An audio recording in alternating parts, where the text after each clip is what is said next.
अस्सलाम वालेकुम, this is Raza Khan and you are watching my YouTube channel. मेरा चैनल अभी तक सब्सक्राइब नहीं किया तो सब्सक्राइब कर दें और बेल आइकन को हिट कर दें क्योंकि इसके कोई पैसे नहीं लगते, इट्स बिल्कुल फ्री। कुछ दिनों से मुझे एक फ़िल्म की स्टोरी बहुत ही ज़्यादा तंग कर रही है, तो मैंने सोचा कि मैं आपसे शेयर करूं। हो सकता है कि आप मुझे कुछ इसके बारे में बताएं, कुछ एनलाइटन करें। अब पता नहीं ये क्रिंज है या हॉरर है या क्या है, लेकिन मेरे जहन में फंस चुकी है, तो मैंने सोचा कि आपको बताना ज़रूरी है।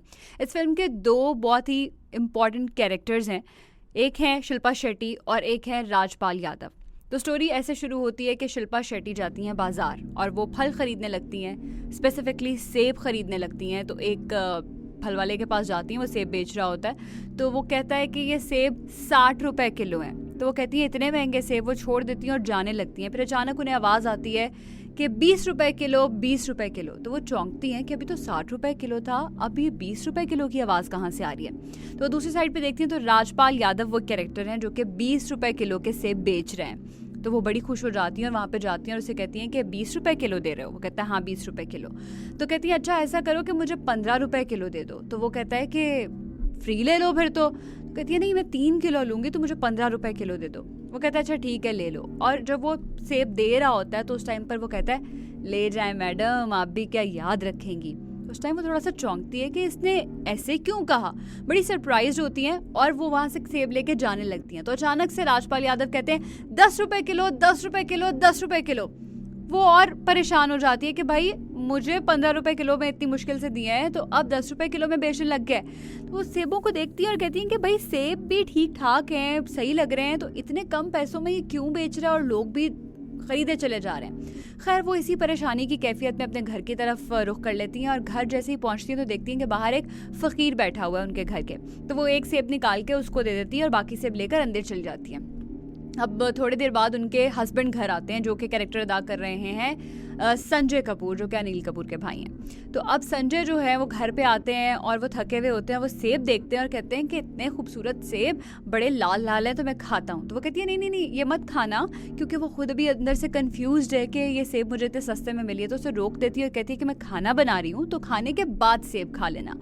अब वो फ्रेश होने चला जाता है, वो खाना बनाने लग जाती है और इतनी देर में वो सोचती है कि ये सेब कोई मामला गड़बड़ है। तो वो क्या करती हैं कि घर के बाहर जाकर एक डस्टबिन में वो सारे सेब फेंक देती हैं।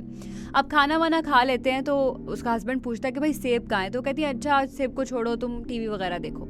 तो उतनी देर में वो फ्रिज खोलती है जाकर, तो वो सेब जो वो डस्टबिन में फेंक कर आई होती है वो सेब फ्रिज में होते हैं। तो वो चौंक जाती है और वो बाहर जाकर देखती है डस्टबिन में कि मैं तो यहाँ पर फेंक कर गई थी, वहां पर सेब नहीं होते।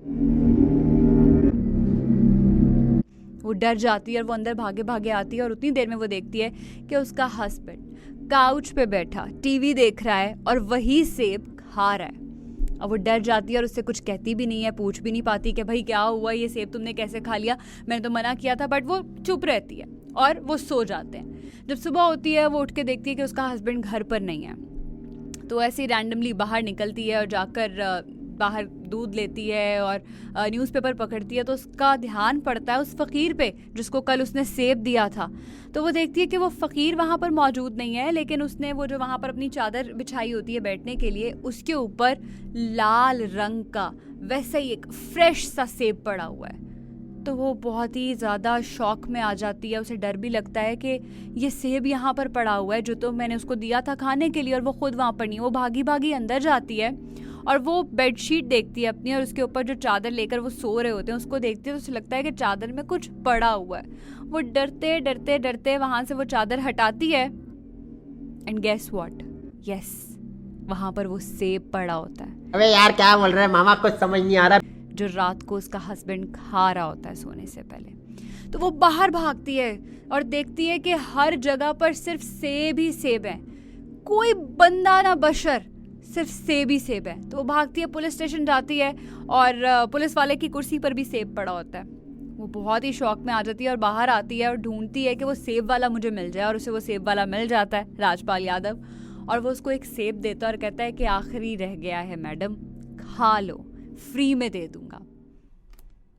ये क्लिप मैंने देखा और उसके बाद मैंने जाके ये पूरी मूवी देखी। मुझे नहीं पता ये क्रिंज है या हॉरर है, ये क्या है। मूवी का नाम है डरना मना है। मैं आपको यहाँ पर मजीद एक्सप्लेन नहीं करूंगी, मजीद नहीं बताऊंगी, सस्पेंस आपका ख़राब नहीं करूंगी। अगर तो आपने ये मूवी देखी है तो मुझे बताइएगा कि आपकी इसके बारे में क्या राय है। Was it a horror story या फिर ये क्रिंज प्रो मैक्स था?